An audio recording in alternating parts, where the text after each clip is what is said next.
Claude Code est pour moi le meilleur outil pour coder. Je ne me mouille pas en disant cela.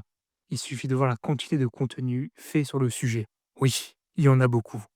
Avec plus de 115 000 utilisateurs en juillet 2025, Claude Code a su convaincre les développeurs. Pourtant, certains hésitent encore à sauter le pas. J'ai également longtemps hésité, surtout car l'outil s'utilise en ligne de commande. Personnellement, cette feature ne me donnait pas envie. J'aimais bien Cursor parce qu'il intègre l'IA directement dans l'IDE. Changer mes habitudes? Non merci. Et comme tout développeur qui se respecte, je suis paresseux. Malheureusement, Cursor a récemment changé ses prix, et les nouvelles mises à jour ne me convenaient pas. C'est à ce moment-là que j'ai commencé à m'intéresser à Claude, sans grande conviction. Après quelques mois, j'ai été choqué. Je le suis toujours d'ailleurs. En vous parlant en ce moment même, j'ai les yeux grands ouverts, toujours surpris de tout ce que Claude peut faire. J'ai même décidé d'en faire un cours. Pour vous dire, aujourd'hui, je vous propose de prendre en main Claude en moins de 9 minutes, sans perdre de temps.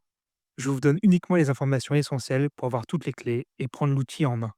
Cette vidéo s'adresse à ceux qui hésitent à utiliser Claude, mais voudraient connaître son potentiel, sans perdre de temps sur des tutoriels à rallonge.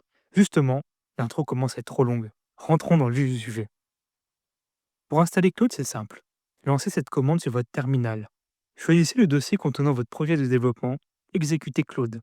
Choisissez le thème, authentifiez-vous, et voilà, vous êtes sur l'interface principale. Si vous voulez utiliser Claude dans VS Code, installez l'extension Claude. Puis appuyez sur CTRL-P et tapez ce qui suit. Cliquez sur Run Claude Code et cela va lancer une instance directement sur votre projet. Vous êtes maintenant devant le cher et l'unique, notre sauveur à tous, le chat de Claude Code. Vous avez devant vous un modèle avec 1 million de tokens, autant que Gemini 2.5 Pro. C'est énorme. Il intègre aussi un mode syncing et la possibilité de paralléliser les tâches. Je reviens sur ces deux points un petit peu plus tard. Claude Code est disponible gratuitement, mais est vite limité. Vous avez sinon un abonnement à 20 $, 100 $ ou 200 $ pour les plus motivés. Pour commencer, l'abonnement à 20 $ est suffisant. Vous aurez un certain nombre de tokens maximum à consommer, toutes les 5 heures. Néanmoins, si vous utilisez Claude au quotidien, plusieurs heures par jour, avec un gros prompt à chaque fois, l'abonnement à 100 $ est à envisager. Oui, ça pique. Une fois devant le chat, si vous lui demandez de créer un Pac-Man par exemple, il va réfléchir et pondre du code. À chaque nouvelle modification, il vous demandera une confirmation. Question de sécurité. Bon, si vous êtes arrivé à cette étape, vous pouvez déjà utiliser Claude de manière autonome. Mais on va aller plus loin et l'utiliser à son plein potentiel. Je vais vous présenter 8 super pouvoirs pour booster votre productivité sur Claude. Déjà, si vous voulez éviter qu'il vous demande la permission avant chaque modification de fichier, parce qu'entre nous, ça peut devenir vite ennuyeux, tapez sur Shift Tab sur Linux ou Alt M sur Windows pour passer en mode auto-edit. En appuyant sur ces touches, vous remarquerez qu'on peut aussi passer en plan mode. Ce mode permet à Claude d'analyser votre code base en read-only. Il permet sur des tâches complexes de générer un plan détaillé que vous pourrez ajuster avant qu'il fasse des changements. C'est parfait pour garder un maximum de contrôle sur ce qu'il fait. Une feature que beaucoup adorent sont les to-do générés par Claude. Lorsque vous lui demandez une requête complexe, il va créer une to-do list dont vous pourrez modifier et suivre l'évolution en temps réel. N'hésitez pas à l'interrompre avec échappe pour modifier le workflow et donc cette to-do. Lorsque vous lui demandez une requête complexe, vous pouvez le forcer à plus réfléchir. Si vous utilisez des mots du genre réfléchis bien, sois méticuleux, analyse avec une extrême minutie, il va passer en mode extended thinking et prendre plus son temps avant de donner une réponse. Vous pouvez aussi ajouter des images dans le chat en spécifiant son chemin ou en faisant un glisser-déposer. Vous pouvez aussi ajouter des documents texte et même des PDF. Il saura les interpréter sans problème. Maintenant, on va parler d'un élément important de Claude Code, le fichier claude.md. Ce fichier est un peu comme une mémoire externe dans laquelle Claude va garder des informations importantes. Le but du projet, son architecture et des règles de codage. L'idée est qu'à chaque requête, il passe d'abord sur le ou les claude.md pour fournir une réponse la plus pertinente possible. Par exemple, ici j'ai un claude.md avec une description du jeu Pac-Man et toutes les règles que je veux que Claude respecte à chaque prompt que je lui envoie. Vous pouvez avoir un seul claude.md dans un projet assez petit, mais pour les gros projets avec plusieurs modules séparés, dont chaque module a sa responsabilité, on peut avoir aussi plusieurs claude.md par module. Enfin, vous pouvez demander à Claude d'initialiser lui-même le claude.md. Il suffit de taper la commande /init dans le terminal. Juste avant de continuer, si cette vidéo vous apporte de la valeur, n'hésitez pas à mettre un j'aime. Cela m'aidera pour le référencement et pour développer la chaîne. Et si la thématique de l'IA et du développement vous intéresse, pour par exemple gagner plus de temps en tant que développeur et utiliser les outils IA au mieux, eh bien n'hésitez pas à vous abonner. En parlant de commandes, voici une autre feature ultra importante. Les commandes, justement. Une commande, c'est un prompt sauvegardé. Lorsque vous tapez /init sur le terminal, il va lancer un prompt préenregistré et l'exécuter. Voici d'autres commandes qui vous seront utiles.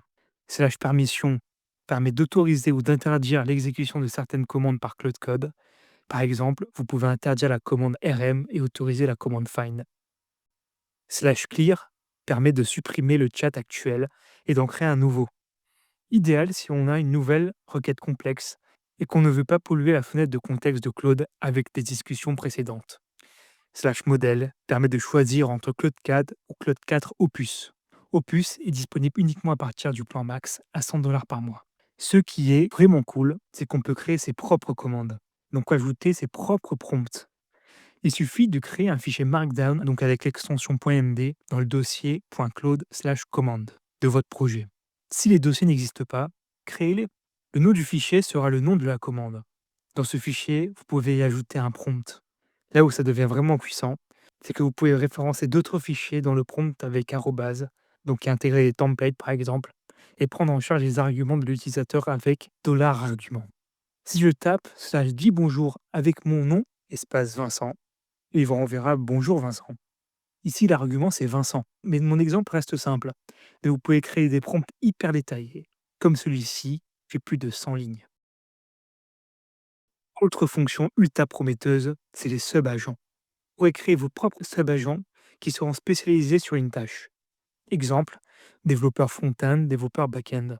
Lorsque vous faites une requête complexe, Claude va automatiquement appeler les agents les plus pertinents. Chaque agent a son propre prompt système et son propre contexte. Ainsi, non seulement on ne pollue pas la fenêtre de contexte de l'agent principal, et en plus, un sub-agent sera meilleur sur sa spécialité grâce à leur système prompt qui est lui-même spécialisé. Ce qui est cool avec les sub-agents, c'est qu'ils peuvent aussi se lancer en parallèle. Donc, vous gagnez beaucoup de temps. Pour en créer un, tapez la commande /agent et laissez-vous guider. Pour l'utiliser, écrivez dans votre prompt d'utiliser les agents disponibles si besoin. Il saura gérer lui-même. Ce qui est cool avec les sub-agents, c'est qu'ils peuvent aussi se lancer en parallèle. Donc, vous gagnez beaucoup de temps. Enfin, on va parler de MCP. Si vous voulez connecter Claude à Notion, par exemple, il suffit d'exécuter la commande suivante. Généralement, il suffit d'exécuter la commande MCP add avec les infos du MCP pour ajouter un MCP. Vous pouvez aussi utiliser la commande Claude MCP remove avec le nom du MCP pour le supprimer. Oui, je sais, je viens de dire beaucoup de fois le mot MCP. MCP, MCP, MCP. Enfin, si vous voulez utiliser le MCP, demandez-le lui juste. Exemple, utilise le MCP Notion et liste les pages disponibles. Avec ce prompt, Claude va automatiquement utiliser le MCP Notion. J'ai aussi quelques petits bonus à vous partager. J'aimerais vous en partager deux commandes que je trouve vraiment utiles. Sur un terminal, tapez Claude-C pour continuer la dernière discussion que vous aviez avec Claude. Sinon, tapez Claude-resume pour choisir la conversation que vous voulez reprendre dans l'historique de conversation. C'est hyper utile si vous avez déjà fermé Claude et que vous voulez reprendre une conversation. Voilà, avec tout ça, vous avez largement de quoi faire pour utiliser Claude à son plein potentiel. J'espère que la vidéo vous aura aidé. Si vous êtes resté jusqu'à là, commentez Claude en commentaire. Et sur ce, on se retrouve à la prochaine.